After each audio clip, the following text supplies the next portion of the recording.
بسم اللہ الرحمن الرحیم وقرآنا فرقناه لتقرأه على الناس على مكث ونزلناه تنزيلا. بسم اللہ الرحمن الرحیم الحمد لأہلہ والصلاة علی اہلہا اما بعد. بہت ہی عزتوں اور رفعتوں کے حامل ہم سب کے محترم و مکرم صدر محفل دامت برکاتہ العالیہ حضرت محتمم صاحب زیدت معالیہم، حضرات اساتذہ کرام اور عزیز طلباء، السلام علیکم ورحمۃ اللہ وبرکاتہ.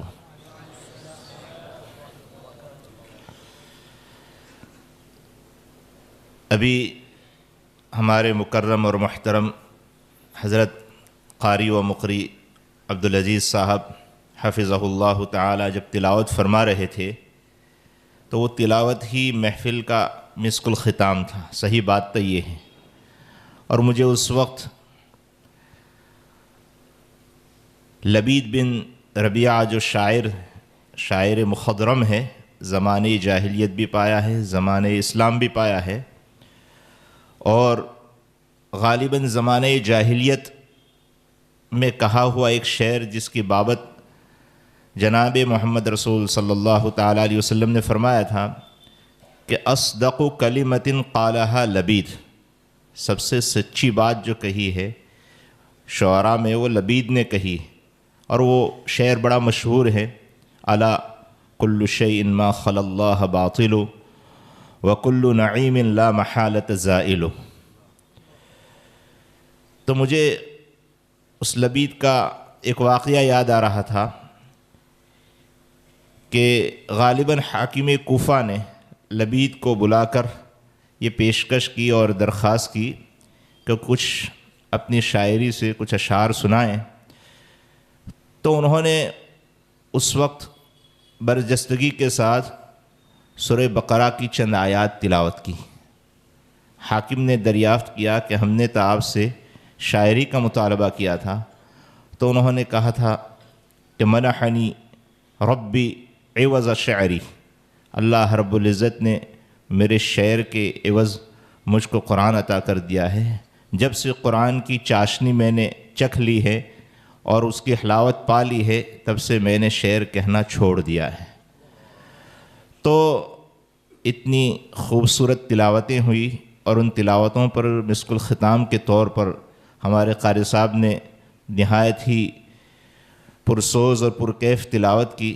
تو محفل کا اختتام ہو جانا چاہیے تھا، لیکن رسم و روایت خیال کرتے ہوئے جیسے کہ مجھے بلایا گیا، دو چار باتیں کہنے کی کوشش اور سعی کروں گا.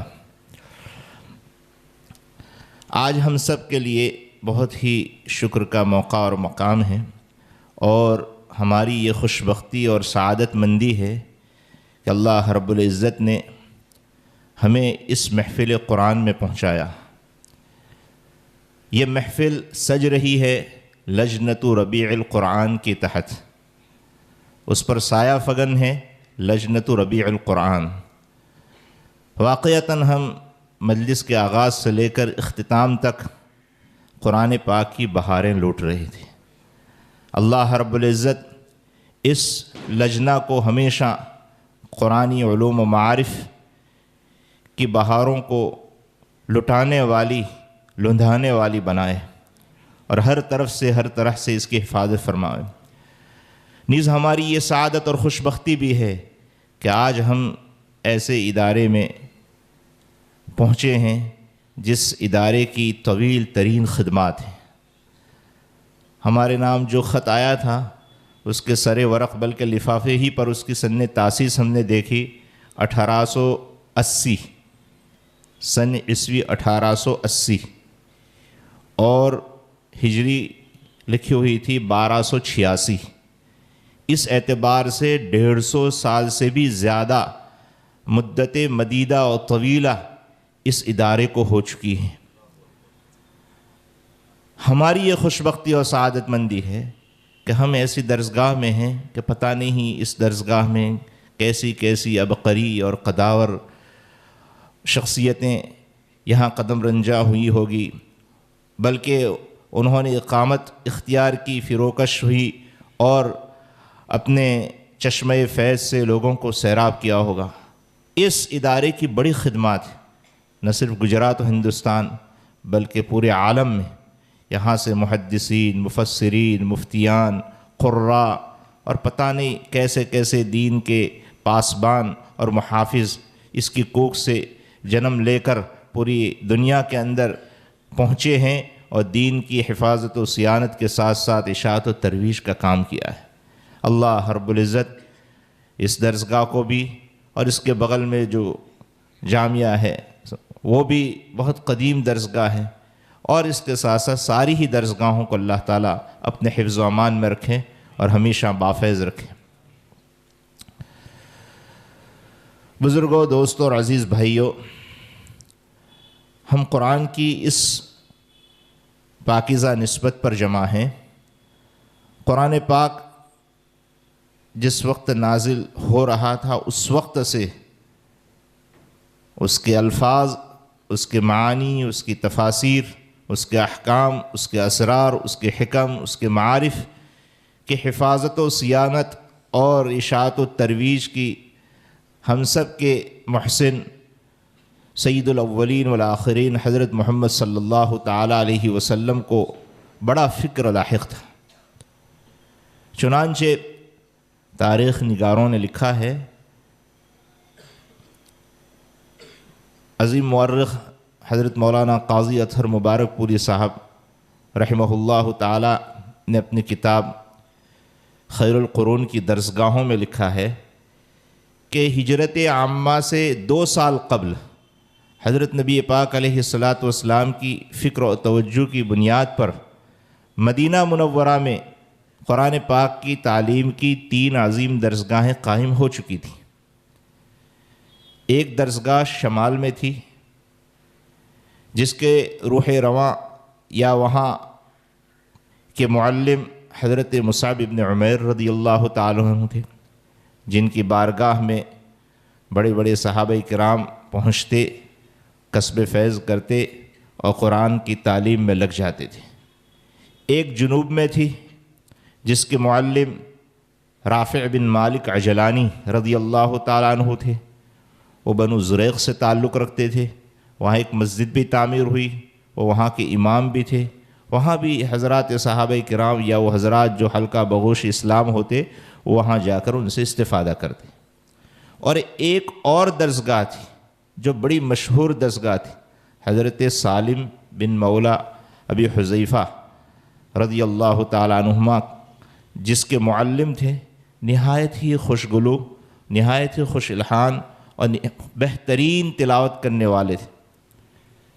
بلکہ ان کی بابت حدیث پاک میں آیا ہے کہ حضرت نبی پاک علیہ الصلاۃ والسلام نے ایک بار ارشاد فرمایا کہ اللہ کا شکر ہے کہ اللہ نے میری امت میں ایسے خوش الحان قاری کو پیدا فرمایا ہے۔ آپ اس سے اندازہ لگائیں خوش الحانی کس قدر مطلوب ہے، حسن تلاوت کس قدر مطلوب ہے۔ اس کی سماعت پر یا ایسے افراد کے وجود پر حضرت نبی پاک علیہ الصلاۃ والسلام اللہ کا شکر بجا لا رہے ہیں۔ تو یہ جو حسن صوت کی نعمت ہے اور خوش الحانی کی جو نعمت ہے بہت عظیم نعمت ہے، بہت عظیم نعمت ہے۔ اس کی صیانت، اس کی حفاظت ہونی چاہیے، اس کو صحیح استعمال کرنا چاہیے۔ اس کے لیے کیا وسائل ہیں، کیا اسباب ہیں، آپ حضرات یقیناً اپنے اساتذہ کرام سے سنتے ہوں گے۔ اس کے لیے ہمیں اور آپ کو مطالعہ کرنا چاہیے کہ یہ کس قدر عظیم اور بڑی نعمت ہے۔ ایسی نعمت ہے کہ اس نعمت کے ذریعے ہم اللہ کا قرب حاصل کر سکتے ہیں، اللہ کے محبوب بن سکتے ہیں۔ حضرت نبی پاک علیہ الصلاۃ والسلام نے ارشاد فرمایا کہ ما اذن اللہ لشیء ما اذن لنبی حسن الصوت ان یتغنى به، او کما قال علیہ الصلاۃ والسلام کہ حضرت نبی پاک علیہ الصلوۃ والسلام فرماتے ہیں کہ اللہ تعالیٰ کسی چیز کو اتنا بغور نہیں سنتے جتنا کہ کسی آپ کے جو ہے نبی کو اللہ کی دی ہوئی کتاب کی تلاوت جو حسن صوت کے ساتھ ہو اس کو سنتے ہیں۔ ان یتغنى بها، حضرات محدثین کرام تشریف فرما ہے، اس کی کئی تشریحات ہیں، اس میں سے ایک یہ بھی ہے کہ خوش الحانی کے ساتھ تلاوت کرنا اللہ کو بہت ہی زیادہ پسندیدہ ہے، تغنی بالقرآن جس کو کہتے ہیں۔ اور کیوں نہ ہو، خود ہم مشاہدہ کرتے ہیں، بھئی دو بچے، دو طالب علم ہیں، دونوں صحیح پڑھتے ہیں، یہ خوش الحان ہے، مشق کے ذریعے اس نے ترقی کی ہے، تو اس کی تلاوت کی طرف کان جتنے کھینچتے ہیں اور جس قدر آپ کے جو ہے وہ لوگوں کے دلوں کو مسحور کرتا ہے، وہ بات اس دوسرے طالب علم میں نہیں ہوگی جس کی صحت و ادا تو ہے لیکن لہجہ نہیں ہے، خوش الحانی نہیں ہے، صوت کی ہم آہنگی نہیں ہے، تو اس کی طرف کان اتنے نہیں کھینچیں گے، وہ اپنی تلاوت کے ذریعے لوگوں کو مسحور نہیں کر پائے گا، وہ اس کی تلاوت رقت آمیز نہیں ہوگی، اس میں کیف اور سوز نہیں ہوگا جتنا کہ خوش الحان طالب علم کی تلاوت میں ہوگا۔ اور ایسا صرف انسانوں کے ساتھ نہیں ہے، لوگوں نے لکھا ہے کہ جانور تک خوش الحانی اور خوشگلوئی کے آپ کے جو گرویدہ ہیں۔ آپ دیکھیں سپیرے کو آپ نے دیکھا ہوگا، وہ جب بن بجاتا ہے تو سانپ اپنے بل میں ہوتا ہے تو وہ بھی باہر نکل کر رقص کرنے لگتا ہے اور وہ اپنا سر دھنتا ہے۔ آپ نے سنا ہوگا کہ ایک خوش الحان اور خوشگلو حدی خواں چرواہا جب وہ حدی پڑھتا ہے یا گاتا ہے تو اونٹ بھی مست اور بے خود ہو کر چلنے لگتا ہے۔ آپ نے سنا ہوگا حضرت داؤد علیہ السلام جب زبور کی لکھا ہے 70 لہجوں میں تلاوت فرماتے تھے، جب آپ زبور کی تلاوت فرماتے تھے پرندے پر مارنا چھوڑ دیتے تھے، مچھلیاں رک جاتی تھی، تو اس کا اثر، خوش الحانی کا اثر اور حسن صوت کا اثر تو جانوروں پر بھی ہوتا ہے، تو پھر انسانوں پر کیوں نہیں ہوگا؟ تو یہ اللہ کی نعمت ہے، اس نعمت کی صحیح قدر ہونی چاہیے، اس کو اس کے محل اور مصرف میں صحیح طور پر ہمیں استعمال کرنا چاہیے۔ یہی ہمارے آقا مولا حضرت نبینا صلی اللہ تعالیٰ علیہ وسلم نے ہمیں تعلیم دی ہے۔ آپ کی بعثت سے پہلے اس وقت ماحول یہ تھا کہ بہت سے خوشگلو و خوش الحان لوگ تھے، وہ اشعار کو گنگناتے تھے، 2 کوڑیوں کے خاطر، 2 پیسوں کے خاطر وہ بادشاہوں کے پاس، عمراء کے پاس چلے جاتے تھے۔ بہت سی ایسی عورتیں بھی تھیں جو خوش الحان تھی، مغنیہ تھی، وہ اپنے حسن صوت کو اشعار میں استعمال کرتی تھیں اور 2 پیسے کما لیتے تھے، لیکن حضرت نبی پاک علیہ السلام نے اس نعمت کا ازالہ نہیں بلکہ امالہ کیا کہ اس کو کیسے آپ استعمال کریں گے۔ اللہ رب العزت کی دی ہوئی اس نعمت کی ہمیں قدر ہونی چاہیے، لیکن جس فن کو ہم حاصل کر رہے ہیں اس فن کو تدریجی حاصل کیا جاتا ہے، اس کے مراحل ہیں۔ سب سے پہلا مرحلہ جو سب کے لیے ضروری ہے وہ تلفظ اور ادا ہے۔ تلفظ اور ادا یہ صحیح ہونا چاہیے۔ جب تلفظ اور ادا صحیح ہو جائے تو اس کے بعد اس میں استحکامیت ہو، مضبوطی ہو۔ اس کو آپ ایسے سمجھ سکتے ہیں ہمارے طلباء کہ جیسے کوئی راج اور معمار کسی دیوار کو چنتا ہے تو دیوار بن جاتی ہے، تو دیوار تو کھڑی ہو گئی، لیکن اب اس میں استحکامیت کے لیے، اس میں مضبوطی کے لیے اس پر پانی چھڑکنا پڑتا ہے۔ کئی روز تک صاحب خانہ یا جس کو بھی وہ مکلف کرے وہ پانی چھڑکتا ہے تاکہ وہ بنی ہوئی دیوار جو ہے وہ مضبوط ہو جائے، اس میں استحکامیت آ جائے۔ ٹھیک یہی حال یہاں پر ہے۔ ایک مرتبہ ہمیں اپنے تلفظ اور ادا کو درست کرنا ہوگا۔ جب ہمارے تلفظ اور ادا کی درستگی پر استاد کی طرف سے تصدیق کی مہر ثبت ہو جائے، اس کے بعد ہم کو اس میں استحکامیت پیدا کرنے کے لیے تمرین اور مشق کی ضرورت پڑے گی۔ جب بار بار مشق کریں گے تب جا کر اس میں استحکامیت پیدا ہوگی۔ اور استحکامیت کیسے پیدا ہوگی کہ ایک لفظ یا ایک حرف جس جگہ پر بھی آئے اس کے ادا اور تلفظ میں سر منہ انحراف نہ ہو، جس کو علامہ جزری علیہ الرحمہ نے یہ لکھا ہے کہ وَاللَّفْظُ فِي نَظِيرِهِ كَمِثْلِهِ، کہ ایک لفظ جہاں آ جائے اپنے نظائر میں یا اپنے الگ الگ جگہوں پر آئے، اس کا مسمہ، اس کی ادا بالکل ہو بہو باقی رہے. اور یہ اسی وقت ہو سکتا ہے عزیز طلبہ جب کہ کثرت مشق ہو، کثرت مزاولت سے یہ ادا میں، تلفظ میں استحکامیت آ سکتی ہے. مجھے ایک شعر یاد آیا، ابھی میں بیٹھا تھا اسی بات پر کہ بھئی خوش نویسی اور کتابت اور تحریر کے لیے لوگوں نے یہ شعر لکھا ہے کہ غر می خواہی کہ باشی خوش نویس، می نویسو می نویسو می نویس. اگر تم خوش نویس، خوش تحریر بننا چاہتے ہو تو لکھتے رہو لکھتے رہو لکھتے رہو. تو ہم اس کی تھوڑی سی ترمیم کر دیں کہ گر می خواہی کہ باشی خوش ادا، می خواں و می خواں و می خواں. اگر تم چاہتے ہو کہ خوش ادا بن جاؤ تو پریکٹس کرتے رہو، مشق کرتے رہو، مشق کرتے رہو، مشق کرتے رہو. اس سے استغنا نہیں ہے اور اس کی کوئی انتہا بھی نہیں. ترقی کی کوئی انتہا نہیں، ترقی کی کوئی انتہا نہیں. علم اللہ کی صفت ہے اور اللہ کی ذات لامحدود ہے، اس لیے علم بھی لامحدود ہے. آدمی جتنا پڑھتا ہے نا، جتنا مطالعہ کرتا ہے، اتنا اس کا جہل چھٹتا ہے اور اس کو اپنی جہالت کا اعتراف ہوتا ہے. ہم اکثر و بیشتر اپنے عزیز طلباء کو یہ کہتے ہیں کہ بھئی کوئی کتنا ہی بڑا عالم، علامہ زمان بھی کیوں نہ ہو، لیکن اس کی مجہولات اس کے معلومات سے بڑھی ہوئی ہے. آدمی جتنا پڑھتا ہے اتنا اس کو اپنی جہالت اور نادانی کا علم ہوتا ہے. تو عزیز طلباء، سب سے پہلی بات تو یہ ہے کہ ہم تلفظ اور ادا کو درست کریں اور اس کے بعد اس میں استحکامیت آئے اور اس کے بعد لہجے بھی ایسے ہوں جو محمود اور مطلوب، اور وہ ہم اپنے اساتذہ سے اس کو سیکھیں گے. بہت سے لوگ مارکیٹ کے اندر ایسے ہیں کہ جن کے لہجے، وہ لہجوں میں یوں سمجھیے کہ ایک قسم کا زہر پلا رہے. وہ گانے کے لہجے ہیں، ان کی ادا اور تلفظ کا ٹھکانہ نہیں، اور لہجے بناتے ہیں. تو لہجہ دوسرے نمبر پر آتا ہے. پہلے ہماری ادا اور ہمارا تلفظ بالکل ٹھیک ہونا چاہیے، اور یہ کثرت مشق سے ہوگا.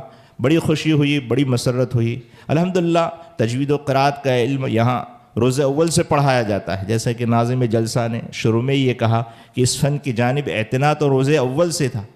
لیکن یہ جو انجمن کی اساس و بنیاد رکھی گئی، یہ اس وجہ سے کہ طلباء کی جو خابیدہ صلاحیتیں ہیں، مضمر و پوشیدہ صلاحیتیں ہیں، ان صلاحیتوں کو مجمع عام میں لایا جائے.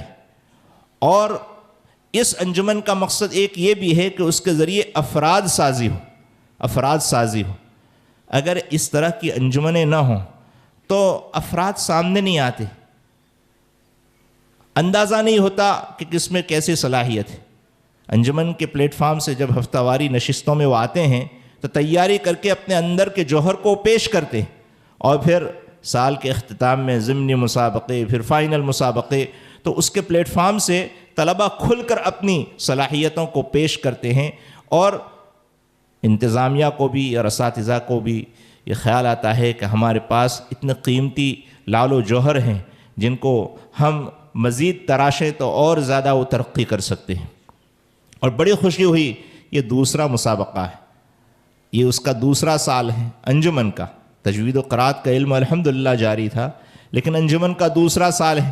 پھر بھی آپ دیکھیں کہ طلباء نے کس قدر حوصلے کے ساتھ اور کس قدر عمدہ تلاوتیں پیش کی. بہت قابل مبارکباد ہیں انتظامیہ بھی، حضرات اساتذہ کرام بھی، اور آپ عزیز طلباء بھی. 2 سال تو مدت ہی کیا ہے. مجھے ایک بات یاد آئی، ہمارے استاذ محترم شیخ الحدیث حضرت مولانا سید الفقار صاحب رحمۃ اللہ علیہ رحمتاً واسعہ، وہ فرمایا کرتے تھے کہ انجمنیں اور تنظیمیں اور مدارس تو 30-40 سال میں تو بالغ ہوتے ہیں. تو یہ تو ابھی بالکل نو مولود ہے، بالکل ہی نو مولود ہے. اس کے باوجود آپ دیکھیں کہ آپ کے طلباء نے، آپ کے ساتھیوں نے کیسا جوہر دکھایا. اللہ تعالیٰ ان کی ہر طرف سے ہر طرح کی حفاظت فرمائے اور مزید ترقی نصیب فرمائے. عزیز طلباء، ایک دوسری بات یہ کہیں گے ہم کہ یہ جو فن ہے اس کا ایک پہلو تو مشق کا ہے، دوسرا پہلو اس کا کتاب کا بھی ہے. وہ پہلو بھی ہمیں نظر انداز نہیں کرنا ہے، اس کی طرف بھی ہماری توجہ ہونی چاہیے. یہ جو مقدس اور پاکیزہ فن ہے، اس فن پر بھی لوگوں کے بہت سے اعتراضات ہیں. یہی جامعات، یہی مدارس اور اسی میں پڑھنے پڑھانے والے لوگ ایسی تنقیدوں کے، ایسے اعتراضات کے دلائل کی اور براہین کی روشنی میں جوابات دیں گے۔ میں آپ کو کتاب کی ضرورت اور اہمیت کو بتلانے کے لیے ایک مثال پیش کرتا ہوں، بات بڑھتی جا رہی ہے، اور وہی مثال پیش کر کے میں بات کو ختم کروں گا کہ دیکھیے علامہ سجاوندی علیہ الرحمہ جنہوں نے علامات وقف کو وضع فرمایا ہے، امت کے بڑے محسن ہیں، اللہ رب العزت نے ان سے بڑا کام لیا ہے۔ ان کی جانب لوگوں نے یہ اعتراض کیا کہ سجاوندی نے علامات وقف کو وضع کیا تو بہت سے مقامات پر انہوں نے روایات صحیحہ کا بھی خیال نہیں فرمایا، اور مثال کے طور پر ایک آیت پہلے ہی پارے کی ھدی للمتقین، اس پر لام الف کا رمز ہے، جو علامہ سجاوندی نے اس کو آپ کے جو ہیں موضوع کیا ہے اس کو، اور اس کا مطلب ہے کہ لا یجوز علیہ الوقف، اس پر آپ وقف نہیں کر سکتے۔ سب جانتے ہیں طلباء تو، اور حضرات اساتذہ اور علماء سے میں معذرت چاہتا ہوں، اصل مخاطب تو میرے طلبہ عزیز ہیں۔ اچھا، لوگوں نے یہ اعتراض کیا کہ ھدی للمتقین پر گول دائرہ ہے، اور گول دائرے پر وقف روایات سے ثابت ہے، نیز حضرت عبداللہ ابن عباس رضی اللہ تعالی عنہما جو رئیس المفسرین ہیں، قرآنی علوم کے حامل ہیں، انہوں نے خود ایک مرتبہ نماز میں ھدی للمتقین پر وقف کیا، ایک مرتبہ نماز پڑھائی تو آپ نے ھدی للمتقین پر پہلی رکعت ختم کی اور ينفقون پر دوسری رکعت ختم کی۔ تو لوگ جو اعتراض کرنے والے معترضین ہیں، انہوں نے کہا حضرت علامہ سجاوندی نے ایسی جگہ پر لام الف کا رمز لکھا ہے جہاں گول دائرہ بنا ہوا ہے، جہاں عبداللہ ابن عباس خود وقف فرما رہے ہیں، اس پر کیسے لا یجوز علیہ الوقف کہہ سکتے ہیں؟ حالانکہ معترضین کو دیکھنا چاہیے، علامہ سجاوندی علیہ الرحمہ گو عجمی تھے لیکن علوم کے بڑے ہی ماہر تھے، نحو، صرف، عربیت کے علوم جو ہے، اور اسی طرح حدیث، تفسیر کے بڑے ماہر تھے، بہت بلند پایا آپ کے جو ہے محدث بھی تھے، مفسر بھی تھے۔ علل الوقوف کے مقدمے میں ان کے عجیب و غریب حالات لکھے ہیں۔ تو علامہ سجاوندی علیہ الرحمہ پر لوگوں نے اعتراض کیا۔ اب دیکھیے اس اعتراض کا دفعہ ہمارے حضرات علماء کرام جنہوں نے اس فن کو اوڑھنا بچھونا بنایا ہے، انہوں نے کس طرح کیا ہے؟ علامہ سجاوندی علیہ الرحمہ نے لام الف کا جو رمز وضع کیا ہے کہ بھئی یہاں وقف نہیں کر سکتے، اس کا مطلب یہ ہے کہ آپ اختیاری وقف نہیں کر سکتے، اگر اضطرار ہے، کوئی ضرورت ہے تو آپ وقف کر سکتے ہیں۔ اب جو لوگ اعتراض کرتے ہیں انہوں نے عبداللہ ابن عباس والی روایت کو پوری طرح نہیں دیکھا، اس لیے کہ اسی روایت میں عبداللہ ابن عباس نے سلام پھیرنے کے بعد لوگوں کو متوجہ کر کے فرمایا کہ لوگوں فقرؤوا ما تیسر من القرآن، اس کی اکثر مقدار 100 آیات ہیں اور اقل مقدار جتنا میں نے پڑھا وہ ہے۔ تو یہ ایک ضرورت تھی تعلیم اور تفہیم کی، جس کی وجہ سے آپ نے ھدی للمتقین پر وقف کیا۔ تو یہ تو اضطراری وقف ہوا اور ضرورت کا وقف ہوا، اور ضرورت اور اضطرار کے وقت پر لام علی پر وقف کرنا یہ علامہ سجاوندی علیہ الرحمہ بھی منع نہیں فرماتے۔ علامہ سجاوندی علیہ الرحمہ نے جو لام الف کا رمز طے کیا ہے یا وضع کیا ہے وہ کہ بھئی لا یجوز علیہ الوقف، جبکہ اختیار ہو، کوئی اضطراری صورت نہ ہو، کوئی ضرورت پیش نہ آئے۔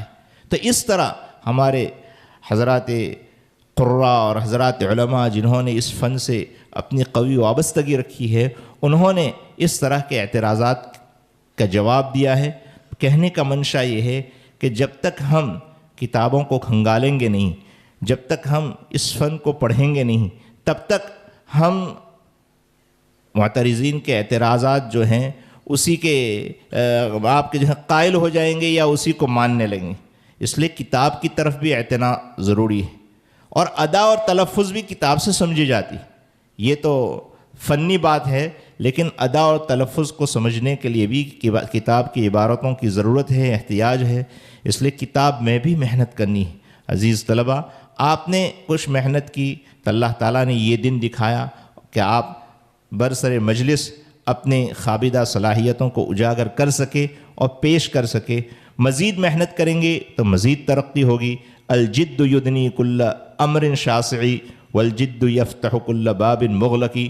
کوشش کرنے سے دور کی چیز بھی قریب ہو جاتی ہے، بند دروازے بھی کھل جاتے ہیں۔ عربی میں بہت مشہور ہے کہ من طلب شیئا جو آدمی کوئی چیز طلب کرتا ہے وجد وجدہ، پھر کوشش کرتا ہے تو پا لیتا ہے۔ ومن قرع الباب ولج ولج، جو کوئی آدمی دروازے پر دستک دے اور اصرار سے دستک دے تو اس کے لیے دروازہ کھل جاتا ہے۔ محنت ہر میدان میں شرط ہے، محنت کریں گے تو انشاءاللہ ترقی ہوگی۔ اور اللہ تعالیٰ کے یہاں ان اللہ لا یضیع اجر المحسنین، اللہ تعالیٰ محنت کرنے والوں کی کوششوں کو ضائع نہیں فرماتے ہیں۔ میں پھر ایک بار آپ عزیزوں کو بھی مبارکباد پیش کرتا ہوں اور حضرت محتمم صاحب کو بھی کہ آپ نے یہ بیڑا اٹھایا، یہ آپ کا بہت ہی بڑا کارنامہ ہوگا۔ اللہ تعالیٰ آپ کی عمر میں بھی بعافیت تمام برکتیں نصیب فرمائیں۔ اور اخیر میں ایک شعر پر اپنی بات کو ختم کروں گا، چونکہ ہم نے محنت والا شعر پیش کیا تھا، تو ایک شعر ہے کہ جوش جنوں بیکار نہ رہ، کچھ خاک جوش جنوں بیکار نہ رہ۔ اور بھی ایک